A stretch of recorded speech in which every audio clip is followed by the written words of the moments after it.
کی بات بتا رہا ہوں. دونوں یہودی بھی چپ ہو گیا, عیسائی بھی چپ ہو گیا, لیکن مسلمان نے ایسے دلائل دیے, میں قربان نہ جاؤں اس مسلمان پر.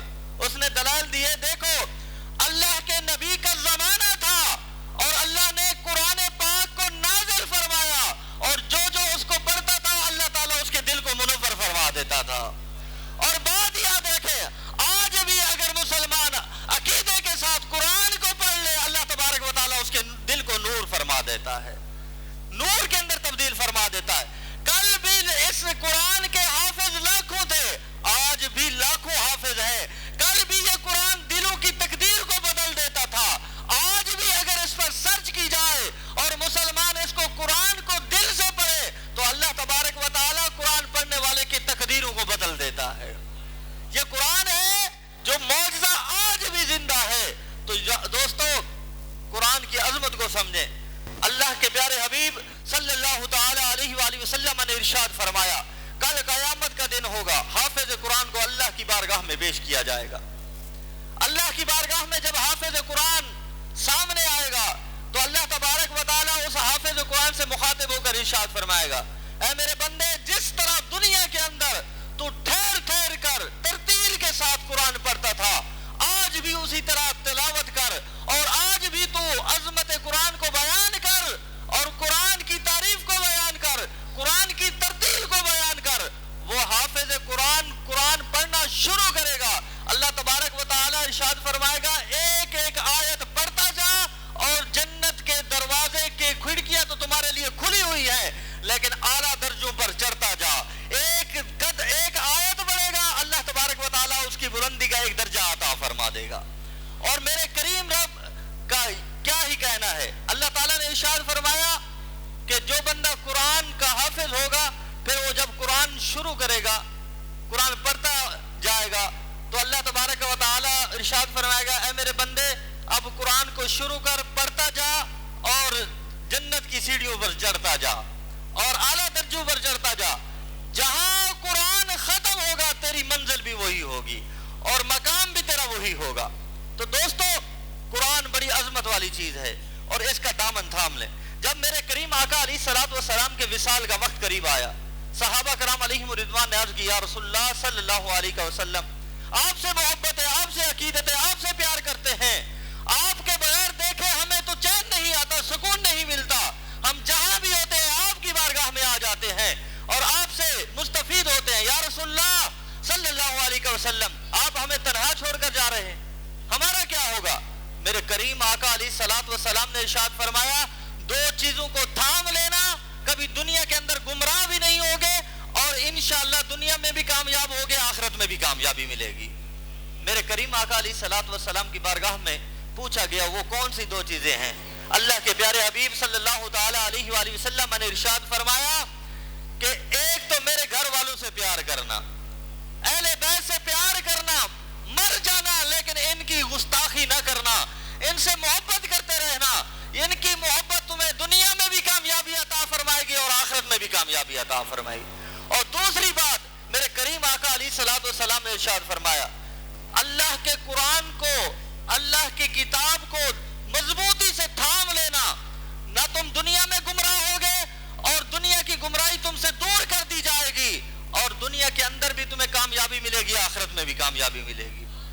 سرکار دو عالم صلی اللہ تعالی علیہ وآلہ وسلم کی بارگاہ میں جبرائیل امین حاضر ہوئے, عرض کی, یا رسول اللہ صلی اللہ علیہ وسلم, آپ کی بارگاہ میں یہ فلاں شخص بیٹھا ہوا ہے, اس کا وقت اخیر ہے, یہ اس دنیا سے جانے والا ہے. اب قرآن کی عظمت کو سمجھیے گا, آج محفل ختم قرآن ہے, قرآن کے حوالے سے بات کریں گے.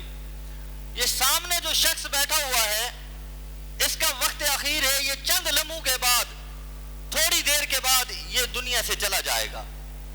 یہ پیغام دے کر جبرائیل امین چلے گئے. میرے کریم آقا علیہ الصلوۃ والسلام نے اس شخص کو اپنے پاس بلایا اور اپنے پاس بلا کر فرمایا, ابھی جبرائیل امین آئے اور مجھے یہ پیغام سنا کر گئے ہیں, اللہ تعالیٰ کی طرف سے یہ حکم ہے کہ تمہارا وقت اخیر ہے, تم اس دنیا سے جانے والے ہو. وہ شخص رونے لگا, گڑ گڑانے لگا, یا رسول اللہ صلی اللہ علیہ وسلم, موت کا خوف ہر بندے پر طاری ہو جاتا ہے, پریشانی کے عالم میں آ گیا. عرض کی یا رسول اللہ صلی اللہ علیہ وسلم میں آپ کی بارگاہ میں ہوں, آپ مہربانی فرمائے, کرم فرمائے, مجھے کوئی ایسی دعا بتا دیں میں وہ دعا پڑھ لوں جس کی وجہ سے اللہ تبارک و تعالیٰ میری مغفرت کا اعلان فرما دے. اب میرے کریم آقا علیہ الصلوۃ والسلام نے کیا ارشاد فرمایا؟ دوستو اہم پیغام, اس بات کو اپنے دل میں دماغ میں گٹھان باندھ لیں, یہ بات اپنے پلے باندھ لیں اور دنیا کے اندر اس کو مقصود بنا لیں. میرے کریم آقا علیہ الصلوۃ والسلام نے ارشاد فرمایا کہ تم دعا نہیں بلکہ ایسا عمل کرو جس سے اللہ تبارک و تعالیٰ تمہیں شہادت کا درجہ عطا فرمائے. وہ شخص خوش ہو گیا, عرض کرنے لگی یا رسول اللہ صلی اللہ علیہ وسلم وہ کون سا ایسا عمل ہے جو میں کروں؟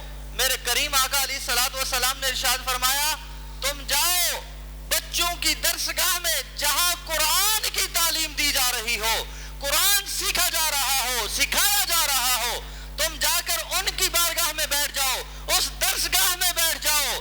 جب تم اس درسگاہ میں بیٹھے ہوئے ہوگے, جب تمہاری روح قبض کی جائے گی, تمہارا عالم یہ ہوگا کہ تم طالب علم شمار کیے جاؤ گے, اور جو قرآن پڑھتے پڑھاتے اس دنیا سے چلا گیا. آقا کریم علیہ الصلوۃ والسلام کا فرمان عالی شان ہے کہ اللہ تبارک و تعالیٰ کے پیارے حبیب صلی اللہ تعالی علیہ وآلہ وسلم نے ارشاد فرمایا جو قرآن پڑھتے پڑھاتے اس دنیا سے گیا اللہ تبارک و تعالیٰ اسے شہادت کا درجہ عطا فرمائے گا. تو دوستو یہ قرآن عام بات نہیں ہے, عام فہم بات نہیں ہے کہ قرآن سن لیا سنا لیا, یاد کر لیا نہ کر لیا, پڑھ لیا نہ پڑھ لیا. یہ قرآن کی ذمہ داری ہے. اگر قرآن آپ پڑھے ہوئے ہیں تو اس کا حق ہے آپ اس کو روزانہ تلاوت کریں. یہ نہیں ہے بس رمضان کے اندر سن لیا بس ختم ہوگی بات, ایسا نہیں ہے, بلکہ اس کا حق ادا کرو. اور جو قرآن سے محبت کرتا ہے یقین کریں نہیں پڑھے ہوئے تو اللہ تبارک و تعالیٰ کے پیارے حبیب صلی اللہ تعالیٰ علیہ وآلہ وسلم نے ارشاد فرمایا اس کا ادب تو کرو, ادب سے ہی اللہ تبارک و تعالیٰ اس کی بخشش کا اعلان فرما دیتا ہے. ایک شخص تھا جس کا انتقال ہو گیا, اس کی زوجہ جو ہے وہ حاملہ تھی, اور اس شخص کی یہ خواہش تھی, اس نے واعظ و نصیحت سنی ہوگی, قرآن کی عظمت کو سنا ہوگا. اس نے مرنے سے پہلے اپنی زوجہ کو تلقین کی کہ میرا اگر بچہ پیدا ہو, بیٹا پیدا ہو تو اسے مدرسے کے اندر داخل کرانا, قرآن کی تعلیم ضرور دلوانا.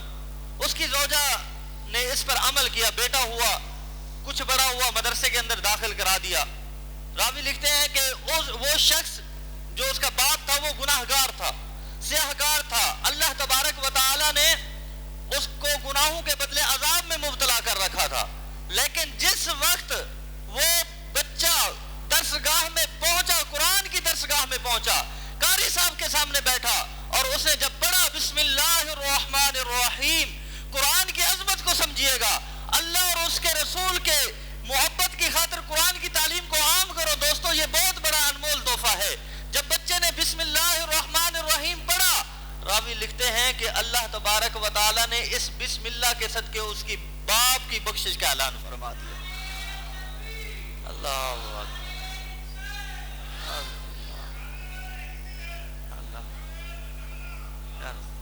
دوستو اب فرشتوں نے, ملائکہ نے اللہ کی بارگاہ میں عرض کی اے اللہ یہ تو گناہگار تھا, سیاہکار تھا, اس کو تو عذاب دیا جا رہا تھا, آج اس کے عذاب میں تخفیف کر دی گئی, عذاب کم کر دیا گیا, وجہ کیا ہے؟ رب کریم نے ارشاد فرمایا ہے میرے ملائکہ اس کا بیٹا زمین پر مجھے رحمان اور رحیم کہے اور میں اسے عذاب دوں, میرے رب کی یہ شان نہیں ہے. اور میں نے اس کے بچے کی وجہ سے جس نے مجھے رحمان اور رحیم کہا ہے, رحمان اور رحیم کہنے کی وجہ سے میں نے اس کے باپ کی مغفرت کا اعلان فرما دیا ہے. دوستو قرآن کی عظمت بہت ہے, بڑی شان ہے, قرآن والوں کی بڑی شان ہے, قرآن والوں کی بڑی عظمت ہے. ان سے محبت کریں, پیار کریں اور اپنے بچوں کو اس طرف لائیں. خدا را اس فتن دور کے اندر قرآن کی تعلیم کو عام کریں. میں ہمیشہ کہتا رہتا ہوں یہ اصل چیز یہی ہے. قرآن پڑھتے پڑھاتے اس دنیا سے چلے جائیں کامیابی ہے. خیرکم من تعلم القرآن وعلمہ, سرکار دو عالم صلی اللہ تعالی علیہ وآلہ وسلم نے ارشاد فرمایا تم میں سے بہترین شخص وہ ہے جو قرآن کو سیکھے اور سکھائے. اور سب سے بڑا اعلان اللہ تبارک و تعالیٰ کی طرف سے یہ ہوگا کل قیامت کے دن جب حافظ قرآن رب کی بارگاہ میں حاضر ہوگا, اس کو چھوٹا سے چھوٹا انعام یہ دیا جائے گا کہ اللہ تبارک و تعالیٰ اس کے والدین کو ایک ایسا تاج پہنائے گا جس کی روشنی اس سورج سے بھی زیادہ ہوگی. اس کے والدین کو ایک ایسا تاج پہنایا جائے گا. اب ایک سورج جو پوری دنیا کو روشنی دے رہا ہے, پوری دنیا کو جگمگا رہا ہے, اگر مفسرین کرام لکھتے ہیں کہ اگر ایک کمرے کے اندر اس سورج کو بند کر دیا جائے تو پھر اس کی روشنی کا عالم کیا ہوگا, پھر اس کی لائٹنگ کا, اس کی جگمگ کا عالم کیا ہوگا. اور یہ عظمت اس کے والد کی ہے, اور جو خود قرآن پڑھتا ہے اور پڑھاتا ہے اور جو قرآن کا حافظ ہے اس کی شان کیا ہوگی, اس کی عظمت کیا ہوگی. تو دوستو, ایک شخص کا انتقال ہو گیا, خدا کی قسم وہ بچہ بڑا ہی لائق بچہ تھا, اس نے پوری تعلیم حاصل کری اور اس کا باپ بڑا خوش تھا. جیسے اس کی تعلیم مکمل ہوئی اس کا انتقال ہو گیا اس بچے کا. اب باپ زاروں قطار رونے لگا. لوگوں نے پوچھا تمہارا لائق بچہ تھا, تم سے محبت کرتا تھا, تم اس سے محبت کرتے تھے, کیا ہوا, کیوں رو رہے ہو؟ انہوں نے کہا میں تباہ ہو گیا, برباد ہو گیا.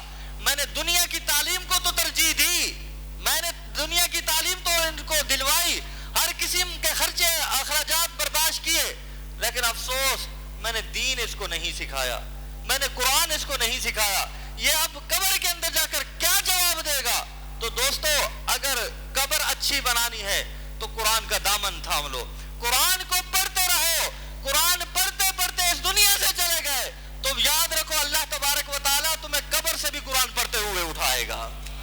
قرآن کی عظمت ہے, قرآن کی شان ہے. ہم سورۃ الملک روزانہ پڑھتے ہیں, کیوں پڑھتے ہیں؟ اس کی عظمت کو سمجھیں, اس کی شان کو سمجھیں. آپ نے بارہا مرتبہ حدیث سنی ہوگی, میرے کریم آقا علیہ الصلوۃ والسلام نے ارشاد فرمایا یہ سورۃ الملک پڑھنے والے کے لیے شفاعت کا باعث بنے گی اور رب کی بارگاہ میں التجا کرے گی, اے اللہ اس نے مجھے سونے